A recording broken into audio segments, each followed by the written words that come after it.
projeto de curso ou plano de ensino, tá? Projeto de curso ou plano de ensino. Vejamos.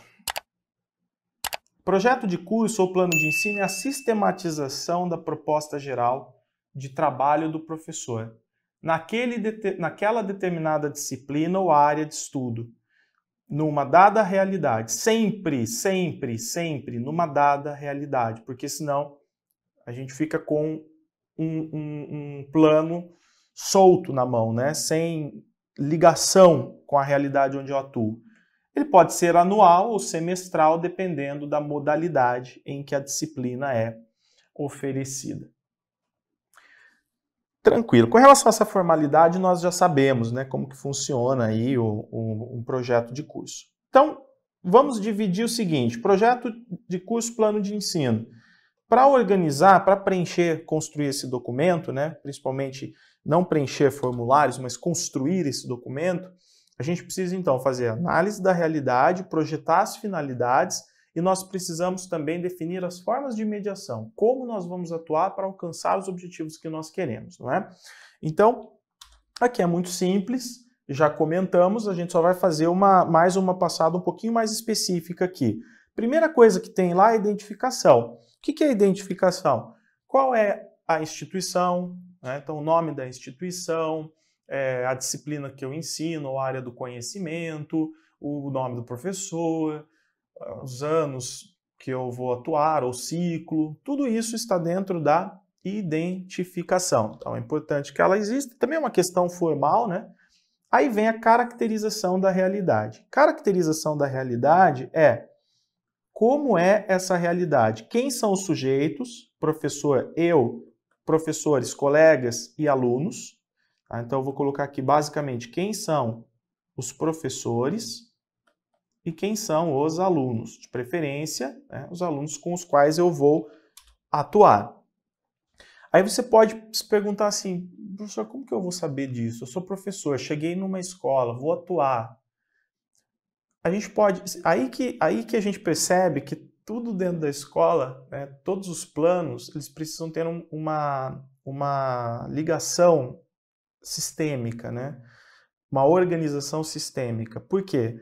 Porque nesse momento o professor recorre ao projeto político-pedagógico. É lá que ele vai encontrar, peraí, quem faz parte dessa comunidade, quem são os meus alunos, enfim. Então ele já tem uma visão muito ampla no projeto político-pedagógico dessa caracterização dessa realidade e ele pode buscar outras informações também. Às vezes, eu já vi professor falando assim: eu nunca fiz isso na minha vida. Eu falei: você já, por exemplo, se perguntou assim: eu tenho um aluno que me falaram que eu preciso dar uma atenção diferente, você já procurou ter informações sobre ele? Já. Então eu já peguei informações, enfim. Então, você está caracterizando a realidade. Às vezes, numa sala com 20 alunos, tem 18 que você realmente nem precisa ter tantas informações sobre ele, porque o professor vai conhecendo os alunos também, né, durante um período. Mas existem, de repente, 2, 3 ou 1 aluno que você precisa já ter conhecimentos prévios, porque esse aluno vai precisar de um apoio diferenciado, né? Então, são N exemplos. O objeto, gente, que é a disciplina, tá? Qual é a disciplina que eu ensino ou área do conhecimento? E aqui na hora do preenchimento, por uma questão de formalidade, a gente coloca a área, disciplina, mas eu também tenho que colocar número de aulas que eu vou trabalhar, né, etc. Quantidade de aulas por bimestre que estão previstas, minhas aulas no calendário letivo, tudo isso. E o contexto, que envolve questão cultural e tudo mais.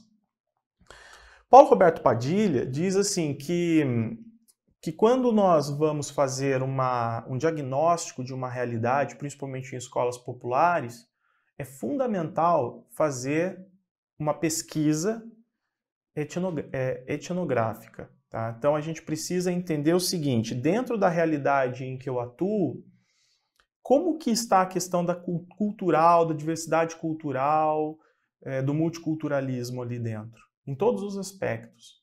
Então, entender isso faz parte, de repente, da caracterização da realidade desse contexto.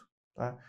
Mais uma vez, você pode até dizer assim, Vinícius, na prática isso não acontece, mas para o Vasconcelos, no plano de ensino, caracterizar o contexto é indispensável. É indispensável. E o professor precisa, muitas vezes, pesquisar, correr atrás de informações. Uma obrigação a mais para o professor, né? Como sempre. E as necessidades? Quais são as necessidades? São N necessidades, gente. N necessidades. A gente precisa identificar essas necessidades e já pensar assim, ó, eu identifiquei, eu sei que eu vou ter que resolver essas necessidades, esses problemas que aparecem ao longo do curso, ao longo do ano letivo. Por exemplo, eu estou recebendo uma turma que está vindo da pré-escola de outra instituição. É uma necessidade. Tá? Qual é a necessidade? Você iniciar um diálogo, um trabalho, inclusive afetivo, com essas crianças, para começar um ano letivo e no decorrer do ano você ter conhecimento, enquanto professor, assim, por exemplo, alfabetizador, né, em que essa relação afetiva é muito importante também. Então, todo o processo de sondagem, tudo isso é fundamental. Então, essa necessidade ela já fica ali prevista no plano de ensino para que o professor não tenha surpresas, para que ele possa, desde cedo, ter segurança, controle sobre a sua ação. É básico assim, tá, gente? Até óbvio que eu estou falando aqui para vocês, mas eu preciso falar, né?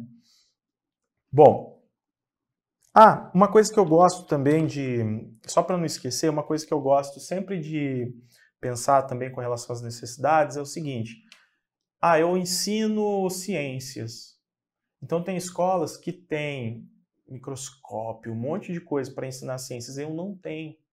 Então, qual que é a minha necessidade? A minha necessidade é ensinar ciências sem ter recursos tecnológicos, sem ter todo um aparato. Então, como eu vou lidar com essas necessidades? Então, essa previsão é interessante também, não é para nós nos precavermos, encontrar alternativas. Beleza, analisei a realidade, o que eu quero agora? Quais são as finalidades?